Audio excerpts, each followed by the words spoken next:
Hello everyone, welcome to Amateur Hour on the Internet.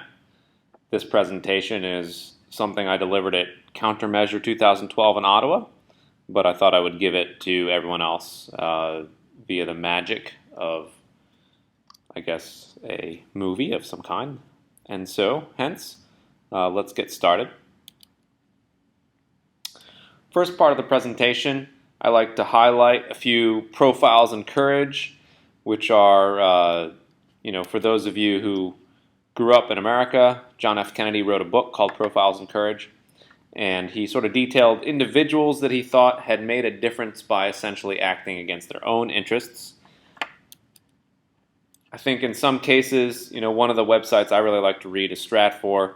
They make the case that geopolitics changes, a society will change based on larger factors and based on sort of demographics.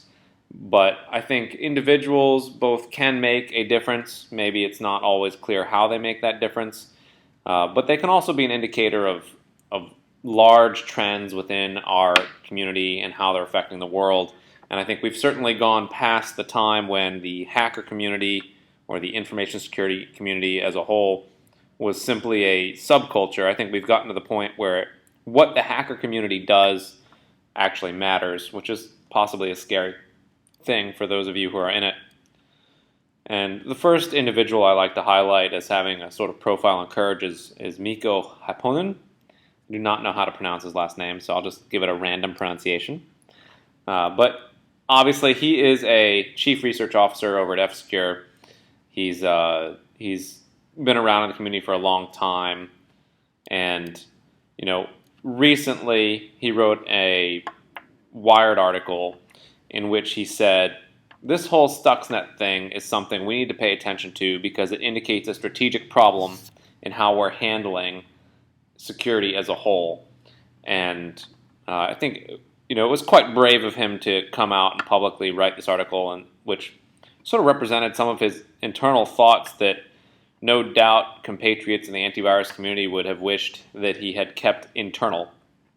But similarly to how Flame moves internal documents to the outside, sometimes people's better interests move their internal thoughts to the outside.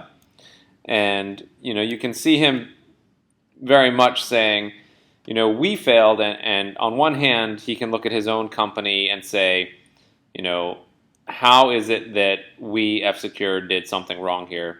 And then I think he looked a little broader and he said, you know what, it's not just us. The antivirus industry in general cannot handle this class of problems, and this is the very class of problems that we are being hired to handle. So, in other words, he says, we are out of our own league, in our own game, and that's certainly something that I think he would prefer not to have to say, but I think it's something that he truly believed. And it may in fact also be true.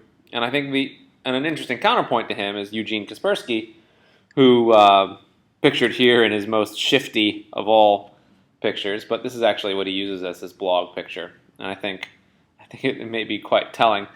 But Eugene, is a Russian billionaire, person behind Kaspersky Labs. They also sell an antivirus that's wildly popular, except in the United States or England or anywhere else that speaks English. One thing that they have been doing with glee and reckless abandon is going after the Stuxnet and Flames of the world. They've done paper after paper and Twitter feed after Twitter feed all about them. And, here's just an example picture of what I think, in this case, Goss looks like, or perhaps Flame. I can't remember which one this one is. But they've definitely been going after this team.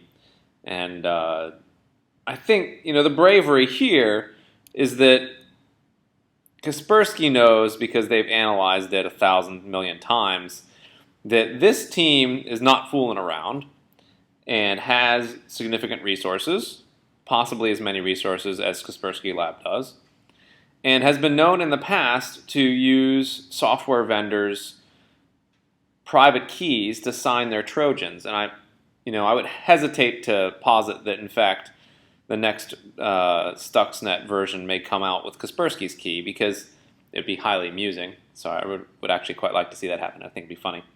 But I think it's also one of those things where Eugene Kaspersky thinks that he is so big and powerful that he can poke this whatever creature it is that created Stuxnet in the eye 100 times and not have to worry about things. But I have a feeling that the people under him are probably thinking better of it.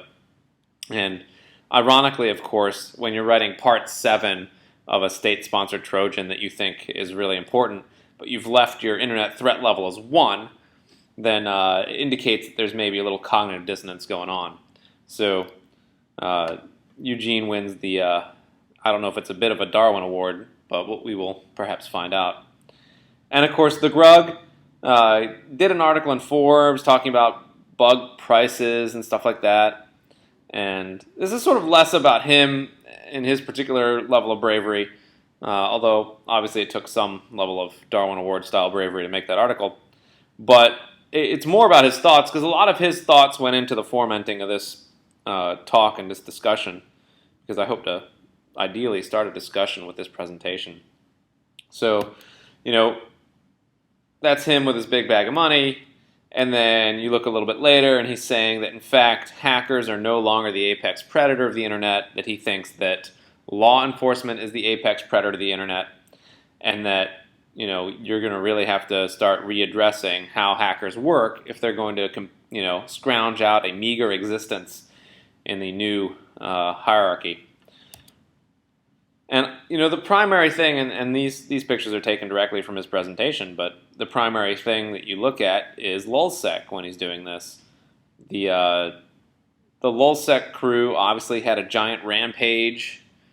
They hit Sony, they hit 100 other people, and they were sort of seemed invulnerable for so long that it sort of was changing the way people had to operate, and I think did change the way people, CISOs and other big companies had to address the threat of a team of what appear to be youthful Brooklynites, attacking them in their spare time.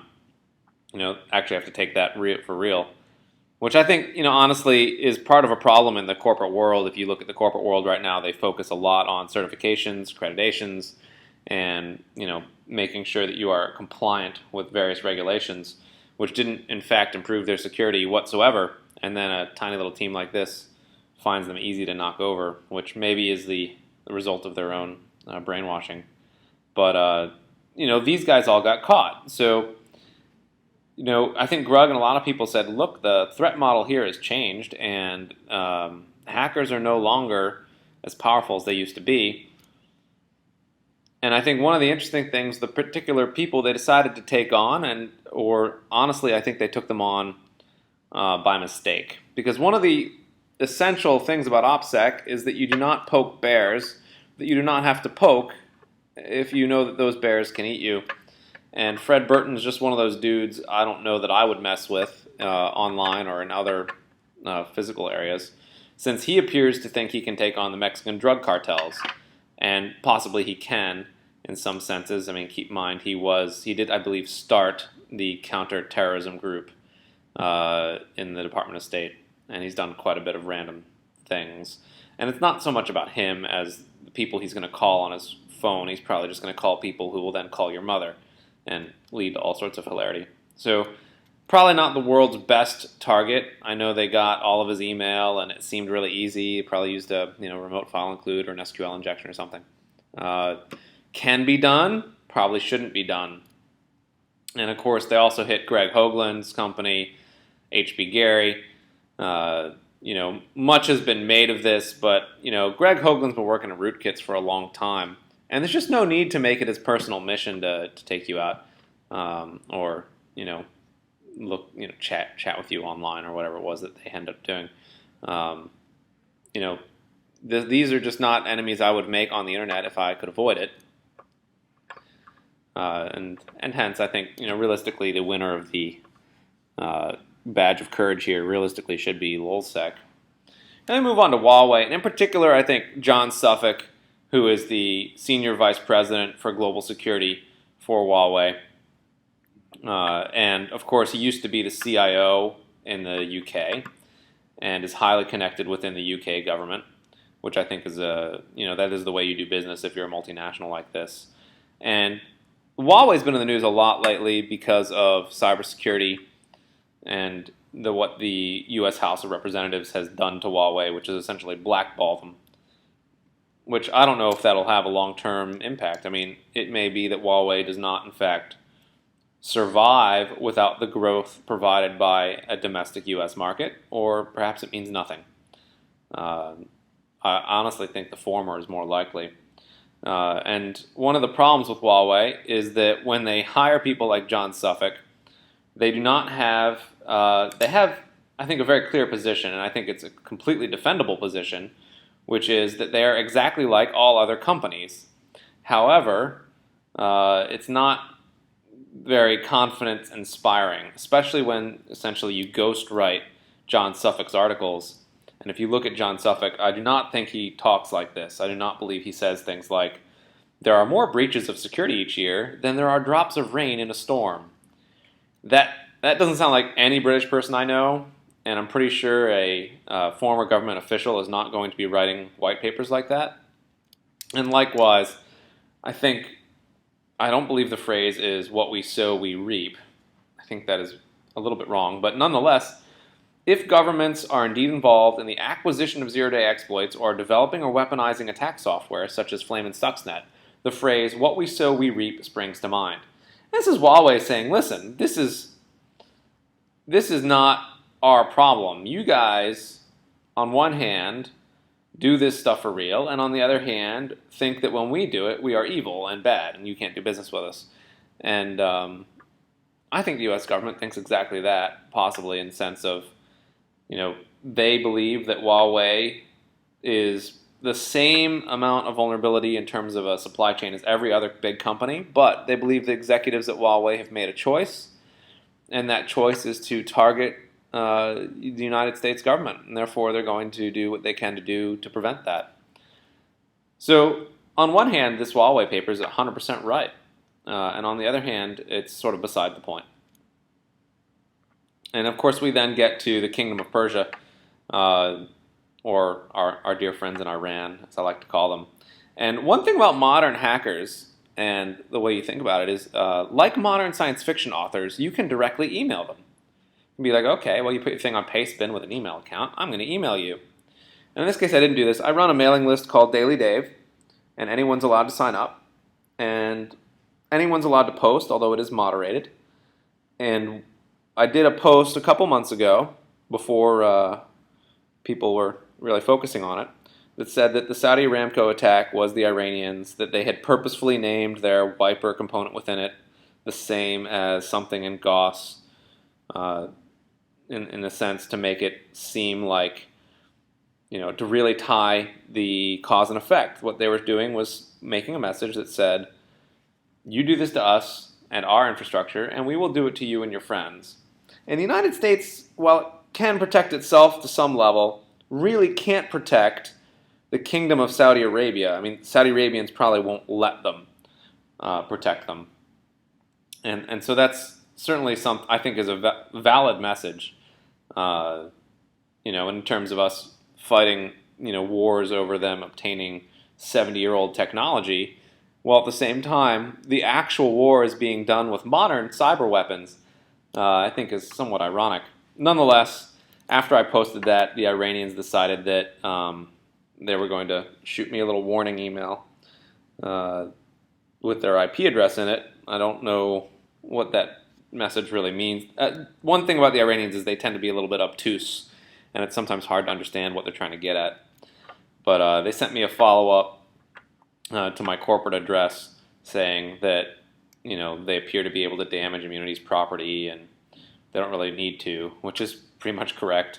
I mean, the thing about this is that they can damage anyone's property. They can, that is the sort of state of the internet as we are now. I did not know that's how you spelled Ayatollah Khomeini with that many E's and I's, but possibly it is. And I think it's interesting that their team's job is to have a profile on I don't know who you people is in this particular case, but probably the entire security community, because of course, that's their team's job.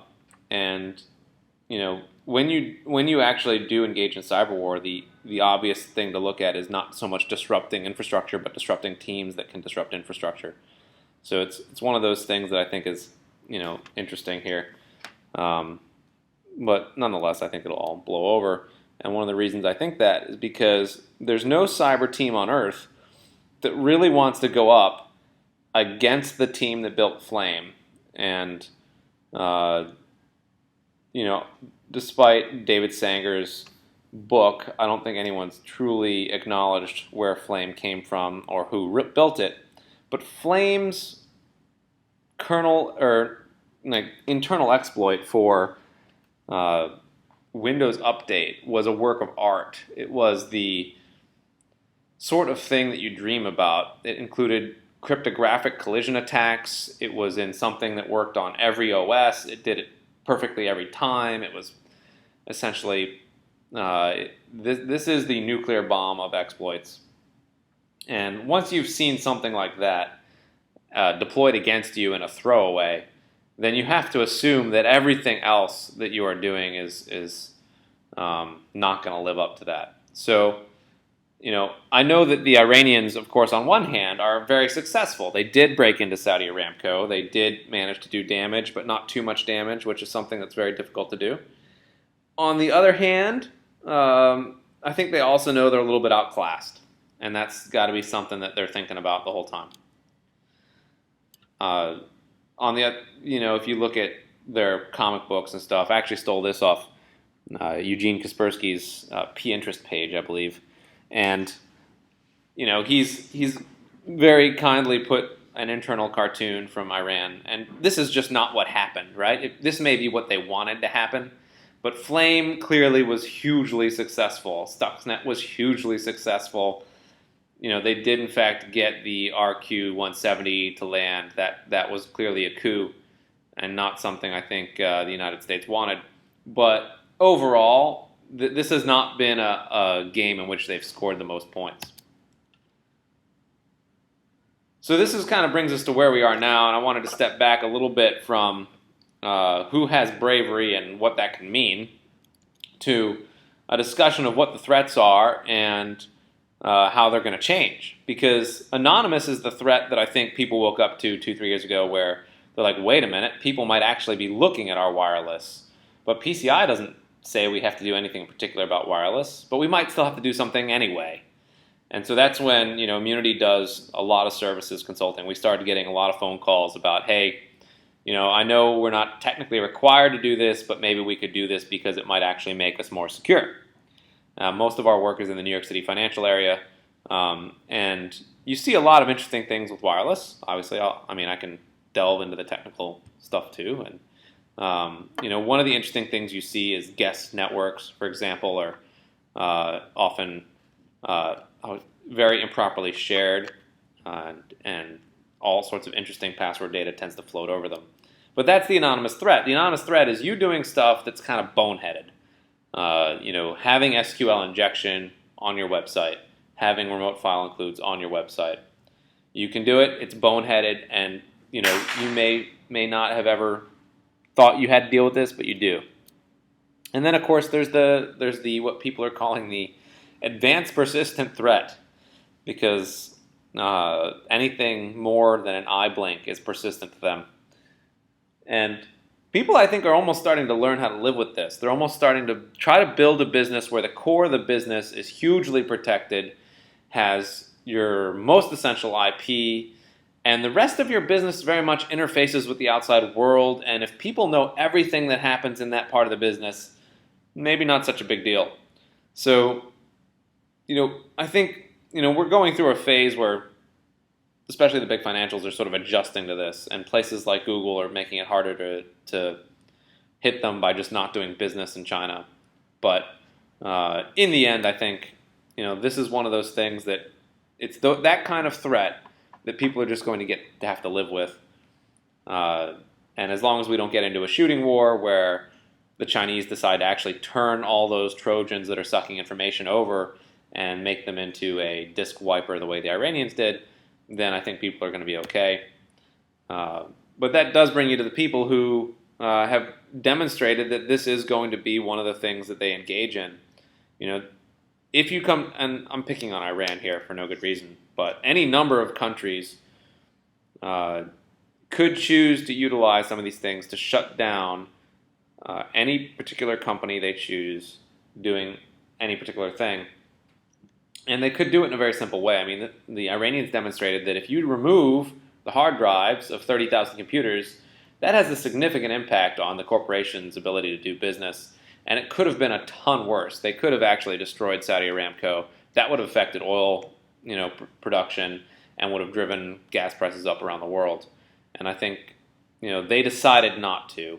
And so the difference, with, say, what happened to Saudi Aramco, which appears to still have a website today, and what's happening to everyone else, is that you have people like Anonymous who certainly have the will, but not necessarily the means to do serious damage.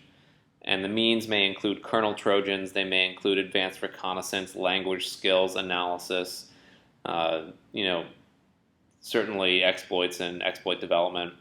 But also things like the will and the means together that Iran has could affect your local banks, your local food distribution. It could be a rampage, and it's not. And it's not because people are nice, which I think is a kind of nice statement on the world. So that's where we are now. And then if you look at why we're there now, I think you have to look at PHP. And I don't mean that in just it's all PHP's fault. I mean in why is PHP so bad? Why is Java so bad? What's wrong with Windows XP? Why isn't Windows XP perfectly fine to run? I think these questions have a very simple answer, which is that the security of these complex systems, which are built fairly well, Java is not a toy program by any means. It's built by smart people fairly well. And what happens is that when they do collapse, they sort of live perfectly well for a while, and then when they collapse all of a sudden. It's one thing after another in the space of 2 weeks or something like that. And so with PHP, there's a little sandbox in PHP that just, any fuzzer can destroy, exploit after exploit, for escaping. I know Stefan Esser wrote a bunch of these things. And then, of course, there's the million or so ways to get access to the PHP sandbox via remote file includes, local file includes, and 100 other methodologies. SQL injections obviously play a part here as well. But PHP, it's almost like they have a new bug class every day because every API in it has a security flaw.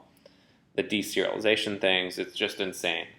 And the same thing happened with Java because for a while Java was perfectly fine, and then all of a sudden you see posts like this one here where he got a Pony Award because we thought his I'm on the Pony Advisory Board, but we thought his code or his exploit was uniquely interesting, but also because I think it was important. It was important in that it pointed a path towards huge classes of Java vulnerabilities that no one had really focused on before, and really just this was sort of the beginning of the end for Java.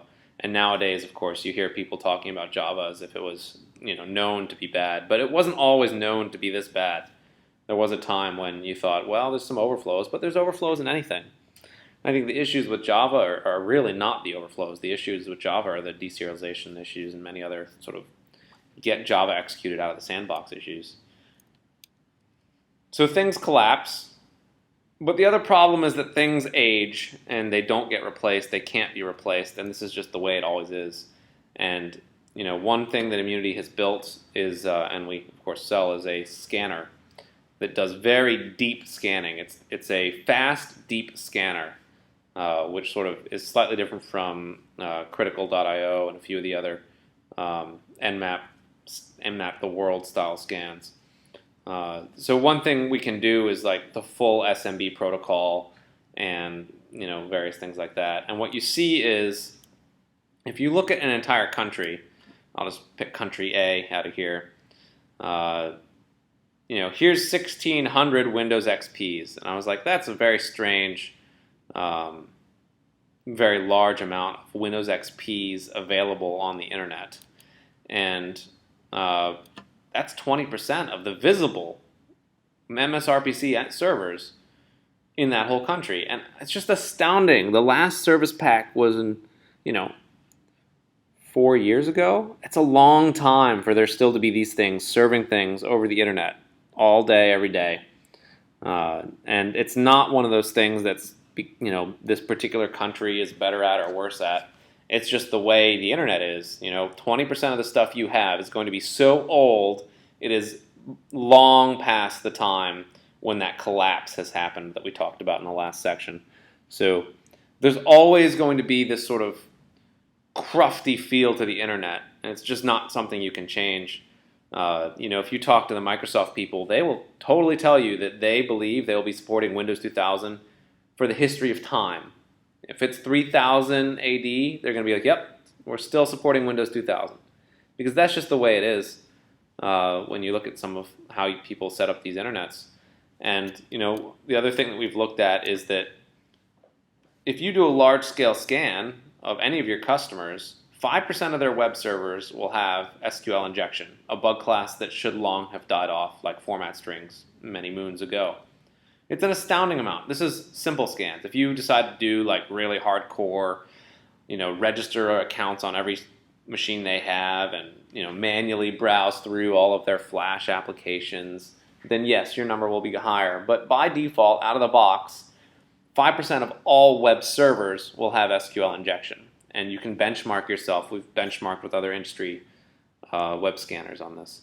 So that includes things that just have the Apache page or have nothing but a login page or, are just SharePoint servers.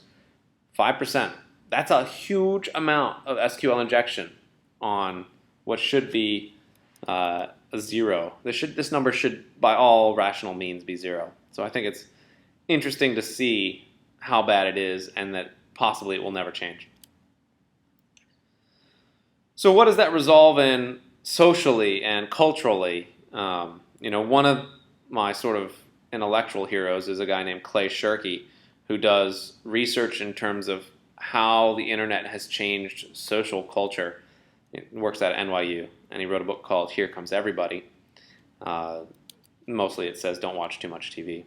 But my thesis here is that in 10 years, there's going to be thousands of modern internet hackers. And by modern internet hackers, I mean people who have been in the military-industrial complexes of the world, who are trained up and know what they're doing, and then will have then retired or have moved on to other things.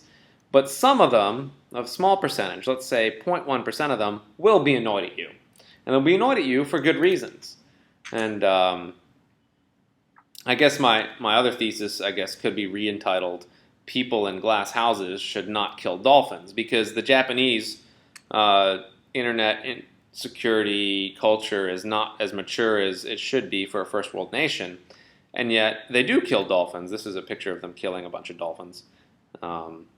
Like they kill them by the pod, so it's 20 dolphins at a time or something, because they have moderately interesting meat to eat of some kind. But I think people who are doing things that violate international norms by this much, but who have, let's say, 20% SQL injection, are looking at a very bad time in 10 years, because that's when people are going to, I think the body mass of hackers will have risen high enough that you're going to see some excitement. And I like to pick on my friend David Litchfield here a little bit, just in terms of his pictures of large sharks and other toothy marine life. There's lots of people out there with lots of interests, and I think lots of skills, and those things combine up in a very interesting way, especially when you look at, the corollary to lulzsec, which is that there's been a ton of hacking in the past 5 years, and not all of it has been lulzsec grade, and not all of it has been caught. And I think the counterexample to hackers being, in fact, the end boss of the internet, as Anonymous likes to say, is possibly correct. And the question is, do they become the third arm of government, the way the newspaper used to think they were? The newspapers used to be, a whole fourth section, right? They say, we're the ones who keep the populace honest, and make sure the government and big business aren't doing bad things and then lying about it. But that I think will rotate over to people who have the information, can analyze the information, and then can publish the information anonymously and persistently. In one of my other talks, I talk about how I think probably one of the more sophisticated cyber weapons out there was Pirate Bay, which changed the way, and to some level WikiLeaks changed the way people think about information, because that means availability is used against you in a way that I don't think people realized before. And Fluffy Bunny was certainly one of the ones that came to my mind when I was thinking about this stuff. And in this case, the Fluffy Bunny has owned you. And in this case, it's extra funny because it's Kim.com who set up Mega Upload that they had owned. And it sort of drives a full circle kind of event to our lives. So that's sort of the way history likes to teach you lessons, I like to think. And so these are, the change you can believe in. And I think there's a couple various scenarios that could happen. It's certainly possible that cyber war, making a difference on the internet, being able to change things such that a nation state will change its actions, could become so difficult that only nation states can afford it. That's, Windows 8 could come out and we could all be done. I don't believe that's going to happen. I don't believe Windows 8 is really going to change things that much. When Windows XP Service Pack 2 came out, everyone thought we were all done. I was getting all these phone calls. We're all done. Time to get real jobs. That didn't turn out to be the case. And I don't think the same thing is true about Windows 8. All hackers, of course, or people who know how to do these things, could stay gainfully employed by either nation states or the industry, or, in many other ways. They could, maybe the law enforcement threat will be so high. And, it's not even law enforcement so much, because when you cross a national boundary, the laws are completely different wherever you go. Pot is legal here, it's not legal there, or vice versa. It's hard to tell sometimes. And these are very fuzzy laws to begin with. I don't know. So theoretically, there could be some sort of society pressure against hacking that could involve either them being employed or them being dissuaded. Or it's also possible that there will be a body of hackers, possibly a very large body of hackers, who have been engaging in war, essentially, for their respective teams. And I particularly like to point out the Chinese teams here, because the Chinese have built a very interesting sort of offshoring model, right? They have all these little teams out there doing different parts of the puzzle, coordinating a little bit, but essentially acting on their own. And that's exactly the kind of society of hackers that eventually can turn its eye to other things, because they've been essentially let off their leash and then taught that they can make a very big difference in the world by taking action on the internet. And maybe not all of those actions are the kind of actions that we can predict now. Maybe the future of Japan's cyber threat is these teams working on their own, using nation-grade level OPSEC, nation-grade level tools, and having non-nation-grade level motivations and desires.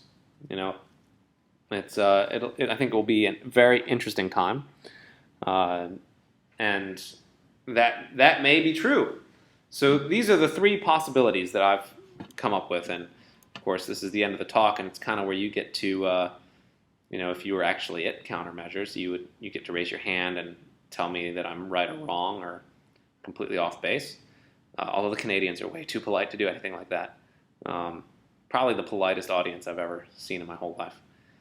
Nonetheless, now that it's on the internet, which this will be shortly, everybody on the internet can do that. I highly recommend you sign up to our mailing list, Daily Dave, or any of our immunity blogs, and feel free to engage in the conversation. And thank you for listening to the whole thing, and I'll talk to you later.